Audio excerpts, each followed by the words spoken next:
Hi guys, and welcome back to Florida Data Science Academy video. I will be giving you the answer to the first in-class assignment. So we'll start off by calling the group by function, and then we're going to group lumber by customer, and then we're going to use the piping syntax, and then we're going to summarize by summing all of the pounds for each customer. So this new column that I want to create is called total.pounds. And then I want to set total pounds equal to the sum of all of the pounds column. So I'm grouping by customer, and then I'm creating a new column called total pounds where I find the summed value of all the pounds.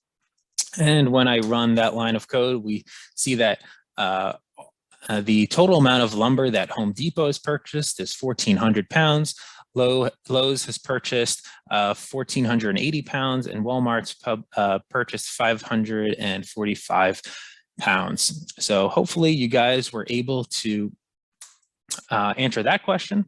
Now I'm going to move on to another question that I think will be informative for you guys. Let's say I wanted to find not the total amount of pounds, but I want to find the total amount of purchases. So this is going to be essentially counting the amount of times Home Depot and Walmart and Lowe's are represented in this data frame. So it's going to essentially count how many Home Depots do we find, how many Lowe's do we find, and how many Walmarts do we find in this data set.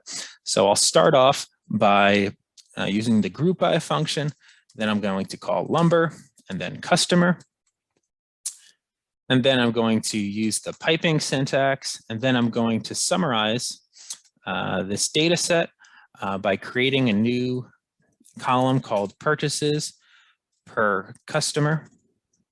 And then I'm going to set that equal to the n function.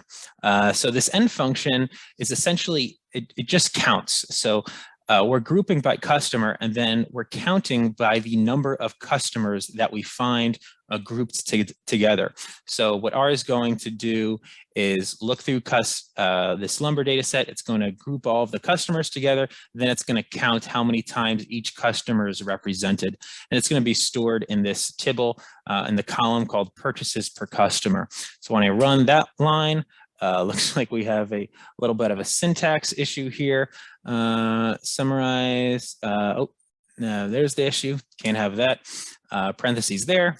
And when I run that line of code, it looks like we have found that Home Depot has a total of 6 purchases, Lowe's has 8 purchases, and Walmart has 6 purchases. So that's just showing how many times those values show up in this data set. That's quite informative.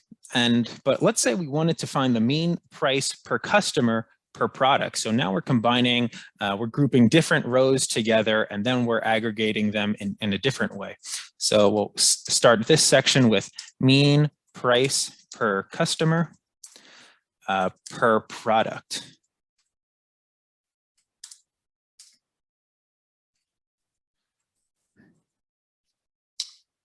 Okay, so we have a couple different products. We have, I think it was cedar, pine, and ash, and we have a couple different customers. But what price is each customer paying for each different product type? So maybe Walmart is paying more for ash than Lowe's is paying for ash as well. So I'm not sure if different companies are paying different prices for different things. Maybe the lumber industry is charging different customers different prices. I'm not sure, but let's figure this out. So we'll start off by using the group by function again, and then we're going to group lumber by customer. But we actually want to group by 2 things. We want to group by customer, and we also want to group by products, because we have a couple different columns that we're aggregating over. So if you want to aggregate over multiple columns, you can just use an extra comma, and then you put this second column that you would like to aggregate. So we're aggregating over customers and products, and then we're piping those data through a summarize function. So we're going to summarize we're going to call this new column that we're interested in the mean price. And the mean price is going to be equal to the sum of the price divided by the sum of the pounds. So obviously,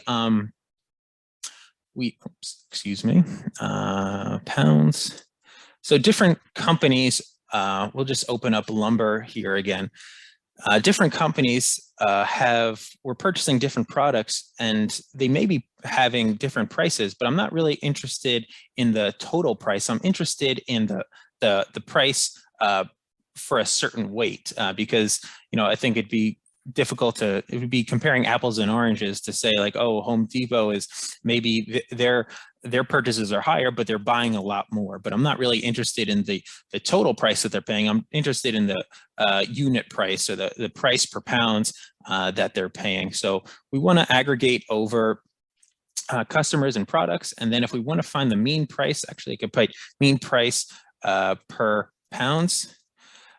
We can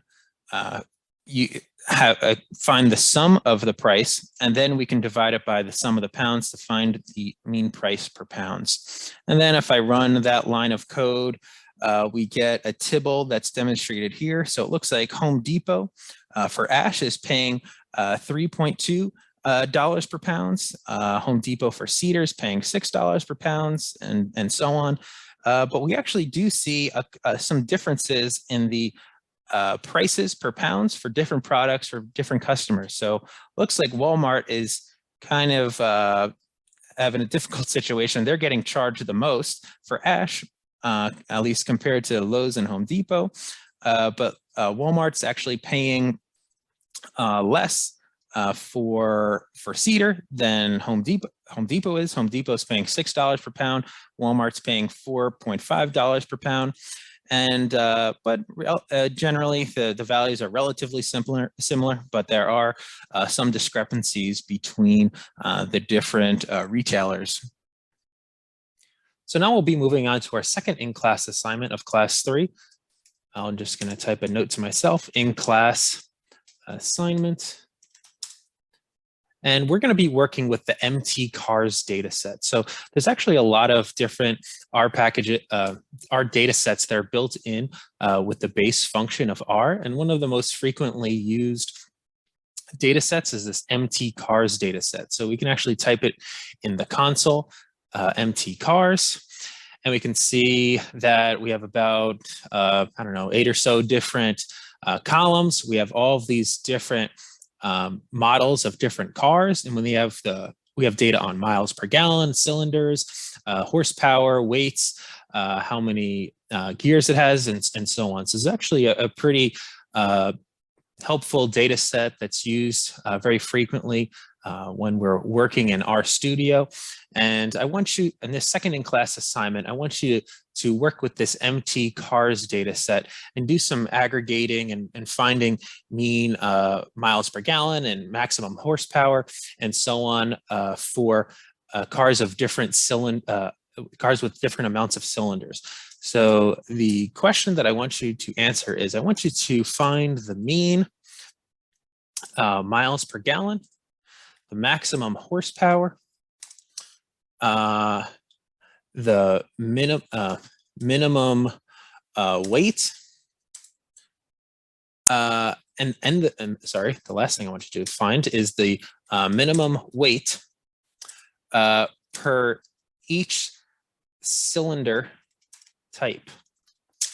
So we can see in our console that there's a cylinder column. So we have 6-cylinder cars, 4-cylinder, and 8-cylinder cars. And I want you to find the mean miles per gallon, the maximum horsepower, and the minimum weight for each of the different cylinder types. So you'll be working with the dplyr package. I want you to group by cylinder type, and then I want you to summarize by mean miles per gallon, maximum horsepower, and minimum weight.